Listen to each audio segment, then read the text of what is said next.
Jim, I really liked your setup. I like the left-hand low grip. Feet are comfortably underneath you, elbows tucked into your side. The one thing that I did want to work on was the stroke itself. You had a tendency to stop your follow-through very, very short. With this stroke, you're going to see that your backswing is longer than your follow-through, and you want that to be the opposite. You want your follow-through to be slightly longer than your backswing. You guys are playing the blue. That's a good stroke there, Jim.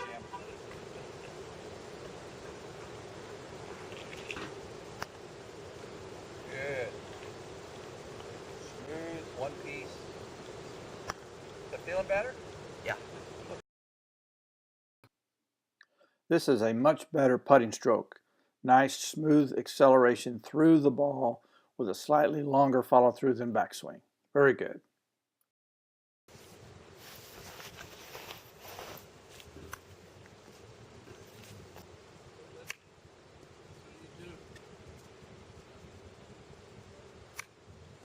What you're doing there is very good. You have a good setup. And when you're in this is what I call a fairway cut, or the fringe. It's not thick enough grass like that. And the technique you use here will be entirely different than the technique you use there. We're going to work on both of those techniques.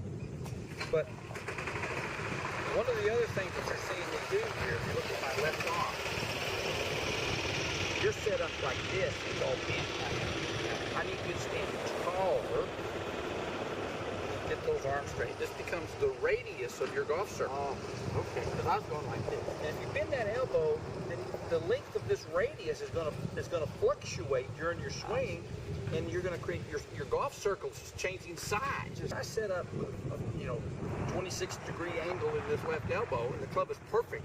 I better come back to 26-degree angle again. Yeah. That's hard to remember. It's harder than holding it straight. I'm gonna start straight. I know what straight is. Yeah. There's an infinite number of non-straight. There's only one straight. And it's just, you sometimes take it back a little too quick. Have a soft and just kind of like that. Oh, I love that rhythm. That wasn't jerky or poppy. It was just as really smooth. Rock, just keep, that's a good straight arm right there. That's excellent, Jim. Jim, on the left was your chipping setup before we made any changes, and you can see how your feet are a little bit further apart, and you have a little softness in your arms. You have a little bit of flex in your elbows. And on the right, we have a much more dynamic setup. It's going to be much easier to be consistent with the swing arc. Your feet are closer together, which allows you to put more weight on your left side and get that low point in front of the golf ball so that you're hitting down and hitting the ball before you hit the ground. You have a great extension in your left arm. So continue to work on that setup, and you'll have the right geometry to hit good chip shots. Okay, keep going. You'll have what I call the happy accident in a minute. That came out a little bit. Now you can be a little bit more aggressive. So I want you to feel like you're almost chopping down at that ball. Chop it out of that ground. You're not trying to lift it up. You're trying to chop down. It's all down. Down, down, down. There you go. One of them aha moments. That was a happy accident. There you go. That was up. So what we need is a little bit more authority in the swing. So it wasn't timid. I need you to be more forceful.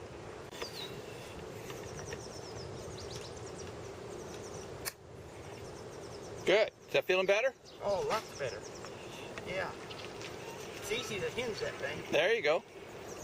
I want you to hit these next few balls with the ball not all the way back, but a little bit more in the middle. Okay. That's going to make the ball go higher because you'll have more loft on the face now. Good. If we want the ball to go higher, then we need to deliver the face so that the face is going up in the air more. Okay. This has a lot of loft. This has it has less loft. This ball's going to go like this. This ball's going to go like this. So if I put it, you can see how much loft I have on the face right now. Yeah. watch what changes as I move that ball further back in my stance. Oh, It's yeah. hardly any loft at all now. Yeah. So, you know, God, there's a whole loft. There's so much loft I don't know how I could hit the ball. So I started you out with the ball on your back foot, and your hands are a little bit forward, and you end up hitting a lot of low shots. But if you go forward, if you move back a little bit, that I don't want you to keep your hands here and just move your feet. I want everything to move back. So the shaft is starting to move back a little bit too. So now we still have our hands in front, but less so. Okay? And that'll help make the ball go a little higher.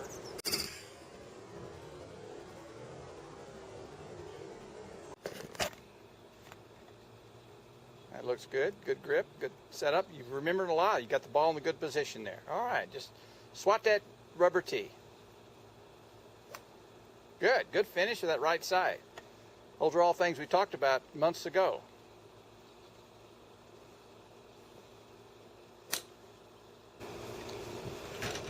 So just keep hitting that rubber tee and ignore it, and don't think about the fact that there's a ball on it now. Okay.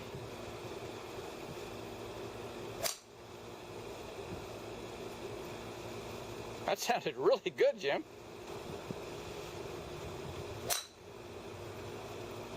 The fact that your practice swing and ball swing look very much the same. That's unusual a lot of times. That was a little bit different.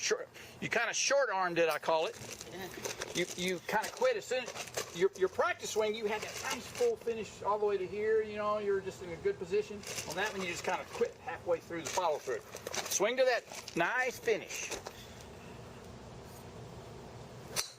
All the way finish up every time.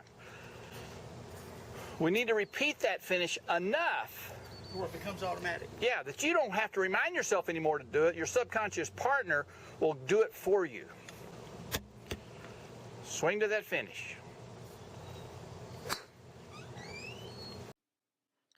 Jim, on the left was your backswing before I changed your hands. One of the things that I saw, and unfortunately I didn't realize that my camera wasn't catching it as well as I wanted to, but you can see how the back of your left wrist is bowed down, and so that you have this wrist in a bad position to deliver the club.